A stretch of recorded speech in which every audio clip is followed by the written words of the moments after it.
BPL এর ২৯তম ম্যাচে গতকালকে মাঠে নামে ঢাকা ক্যাপিটালস এবং চট্টগ্রাম কিংস, যেখানে ঢাকা ক্যাপিটালস টস জিতে বোলিংয়ের সিদ্ধান্ত নেয়, যার কারণে ব্যাটিংয়ে আসে চট্টগ্রাম কিংস।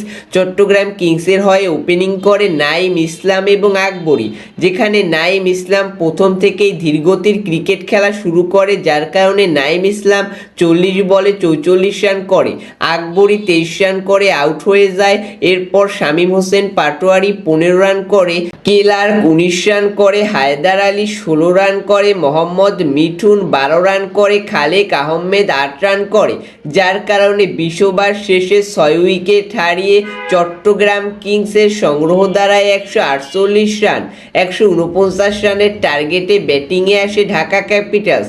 ঢাকা ক্যাপিটালসের হয়ে উড়ন্ত শুরু করে লিটন কুমার দাস এবং তানজিদ হাসান তামিম, যেখানে লিটন কুমার দাস ২৫ রান করে আউট হয়ে যায় এবং তানজিদ হাসান তামিম ৯০ রান করে অপরাজিত থাকে।